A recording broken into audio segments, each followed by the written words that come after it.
Capítulo 765. Depois que Klein terminou, Albert fez algumas perguntas específicas de acordo com seu relato, para garantir que os detalhes combinassem. Sem dúvida obteve uma resposta satisfatória. Obrigado pela sua cooperação. Tenha um ótimo sonho. Albert sorriu ao se levantar e fazer uma reverência. Então, ele usou seus poderes de pesadelo para influenciar Duane Dantes mais uma vez. Isso o faria ter uma vaga lembrança de que teve esse sonho quando acordou, mas não seria capaz de se lembrar dos detalhes. Depois de fazer tudo isso, ele se virou para a porta, girou a maçaneta e saiu do sonho. Na verdade, os falcões noturnos confiam demais nos poderes dos pesadelos.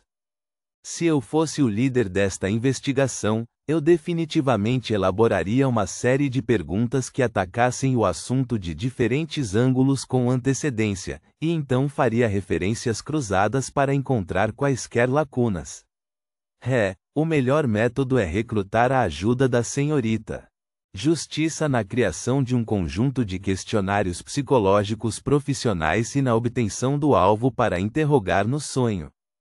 Se ele estivesse fingindo alguma coisa, o estado psicológico e a imagem que deseja projetar certamente apresentariam contradições em diferentes avaliações.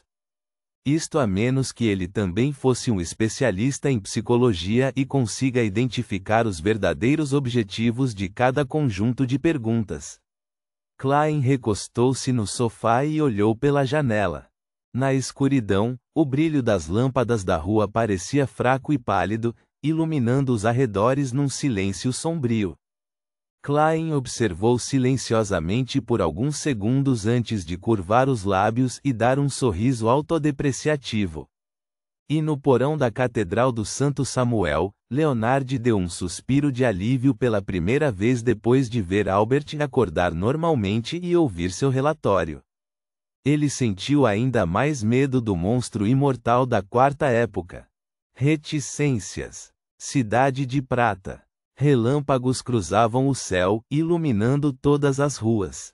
Derek Berg saiu de sua casa com o machado do furacão em sua posse enquanto se dirigia para as torres gêmeas que ficavam ao norte da cidade. Ao longo do caminho, conheceu vários moradores da Cidade de Prata. Ou estavam ocupados, mandando os filhos para aulas de educação geral, ou patrulhando cada esquina em grupos. Era para evitar que alguém se transformasse em um espírito maligno depois de morrer em um acidente em casa e ficar sem um parente para acabar com a vida. A existência dessas pessoas fazia a Cidade de Prata parecer animada e, de vez em quando, Derek ouvia risadas e aplausos de crianças pequenas. Ele não pôde deixar de recordar os dias na Cidade da Tarde. O número de humanos que ele encontrava todos os dias era de cerca de 20 e, na maioria das vezes, precisavam ficar em um prédio protegido. Do lado de fora havia monstros que espreitavam nas casas sob o manto da escuridão. Eles foram erradicados repetidas vezes, mas apareciam continuamente em lugares desconhecidos. Todos os membros da equipe da expedição sentiram uma sensação de impotência diante disso, como se não houvesse maneira de obter a verdadeira segurança. Eles nunca poderiam se sentir à vontade com a necessidade de dar tudo de si a qualquer momento. Não havia chance para eles relaxarem. Nenhuma criatura comum desejaria manter tais estados de elevado estresse e vigilância por longos períodos de tempo. Portanto, nesse sentido, a Cidade da Prata já havia desenvolvido um sistema de rodízio. Não demorou muito para que a primeira equipe de expedição voltasse da Cidade da Tarde para a Cidade da Prata, mas houve o inevitável período de quarentena e observação. Foi só hoje que Derek conseguiu se ajustar a um estado mental que ele acreditava poder suportar os efeitos negativos do avanço.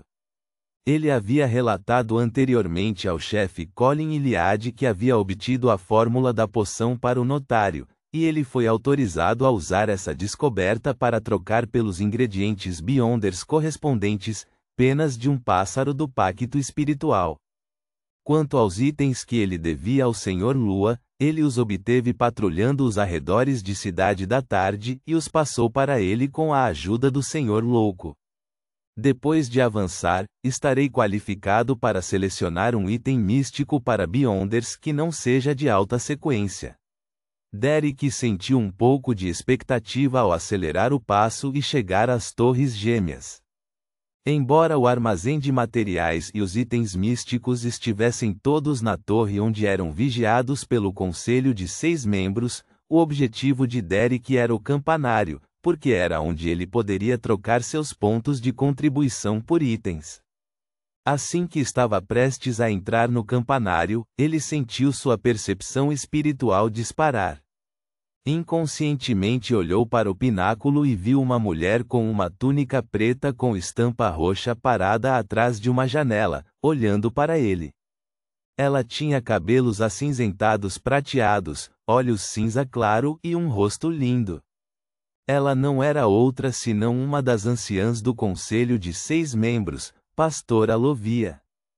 Quando seus olhos se encontraram, o olhar de Lovia pareceu penetrar sua alma, mas sua expressão permaneceu a mesma. Ela até assentiu levemente como se o estivesse cumprimentando. Ela não está me cumprimentando, mas sim a pessoa atrás de mim. De repente, Derek percebeu. Isso veio da experiência que acumulou lentamente sob a orientação do clube de tarô. Ele assentiu em resposta enquanto retraía o olhar sem nenhum sinal de anormalidade. Ele então entrou sem pressa no campanário. Reticências. À noite, num porto privado em Bayan, o Sonho Dourado, com o seu estranho canhão principal no meio, atracou ao lado do porto. Danites carregava as especialidades locais que a resistência lhe dera enquanto acenava para eles com um sorriso radiante enquanto subia a passarela para o convés. Ele vinha levando uma vida extremamente confortável nos últimos tempos. Enviado que enviava armas, comida e pequenas quantidades de ingredientes Beyonders, ele recebeu um tratamento muito bom. Ele comia suntuosamente ou se divertia caçando e se gabando. Foi até convidado a assistir ao ritual em que o Deus do Mar abençoava seus crentes. Depois de testemunhar tudo isso, de repente percebeu. Bayan, ou talvez todas as colônias, acabariam por se envolver num conflito intenso. Era algo que não iria melhorar em décadas ou mesmo em um século. Portanto, Danites decidiu vender a maior parte de suas propriedades em Bayan, deixando apenas uma propriedade. Então encontrou a chance de comprar propriedades na capital de Intis, Traer, e na capital de Loen, Becklund, bem como em vilas extremamente idílicas e pacíficas. Também posso aproveitar para voltar à cidade de Elema e visitar o velho e a mãe. Sim, posso comprar uma casa a menos e conseguir um vinhedo para eles. Danites acenou apaixonadamente para a resistência mais uma vez. Ele então estufou o peito e disse presunçosamente para Laço Florido Jodson: "Onde está a capitã? Preciso reportar a ela sobre os desenvolvimentos recentes." Jodson fez uma careta de desprezo. "Ela está obviamente na cabine do capitão." Enquanto isso, ele satirizou interiormente: "Este sujeito está se tornando cada vez mais arrogante depois de estabelecer laços com German Sparrow." No entanto, aquele aventureiro maluco é realmente assustador. Ele realmente conseguiu caçar o almirante de sangue. Hehe. Danites zombou enquanto caminhava com um passo provocativo e entrava na cabine onde viu a contra-almirante Iceberg e Divina Edwards. Ele instantaneamente parou seu olhar provocativo enquanto sorria. "Capitã, completei a missão." Detalhes: Edivina largou o livro em suas mãos enquanto perguntava. Danites já estava preparado ao dar uma descrição detalhada do que havia acontecido recentemente, exagerando sua importância.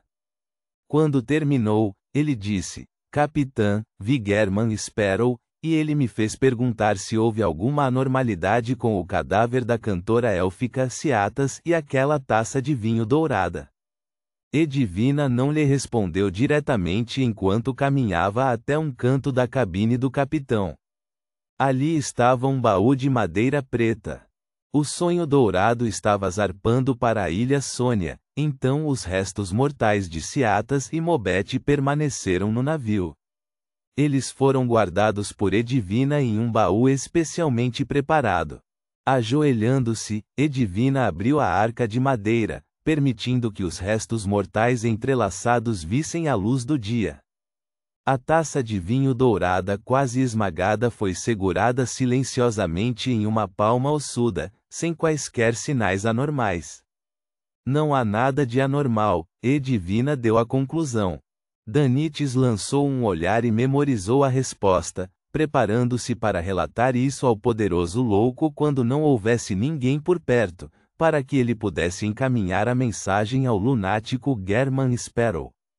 Reticências. Nada de anormal? Acima da névoa cinza, Klein franziu a testa ligeiramente, sentindo uma mistura de perplexidade e tranquilidade.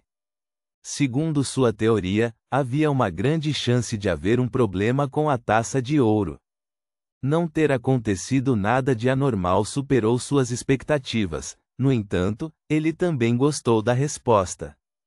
Isso porque não queria que o sono eterno de Ciatas e Mobete fosse perturbado. Talvez precise de outros catalisadores adicionais? Vamos torcer para que isso nunca aconteça. Klein murmurou para si mesmo antes de lançar seu olhar para a pilha de lixo onde estavam as viagens de Groselli. Como temporariamente não tinha nenhuma intenção de entrar no mar do subconsciente coletivo, além de seu foco recente estar no caderno da família Antigonos, ele adiou seus planos de pesquisar o mundo dos livros uma segunda vez.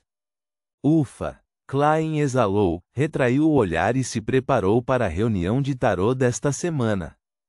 3 da tarde, horário de Backlund.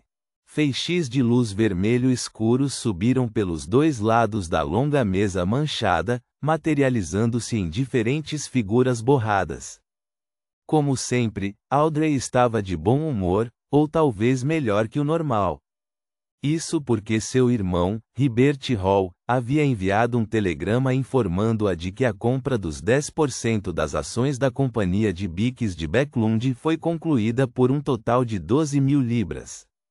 Além disso, ela não precisava voltar correndo para Backlund para assinar nenhum documento. Antes de Hibert partir, ela assinou uma carta de autorização sob o testemunho de 2 advogados.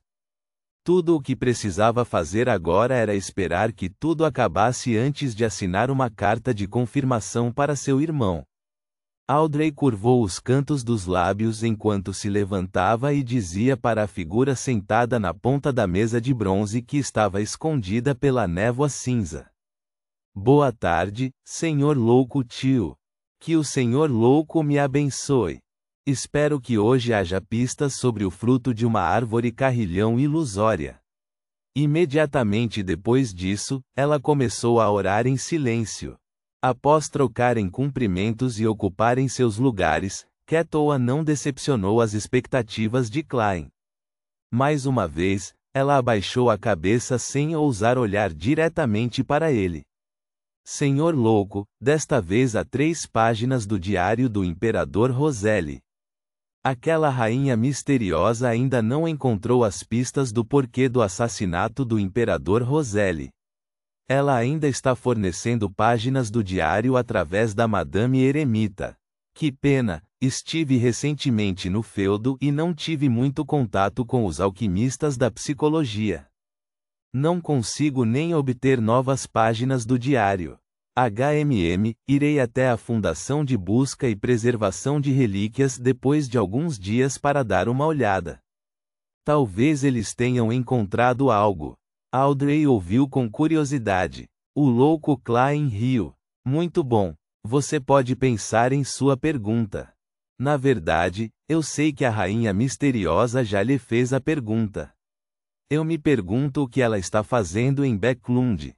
A mente de Klein começou a divagar. Logo, Kettle conjurou as 3 páginas do diário e entregou-as ao senhor louco. Ponto.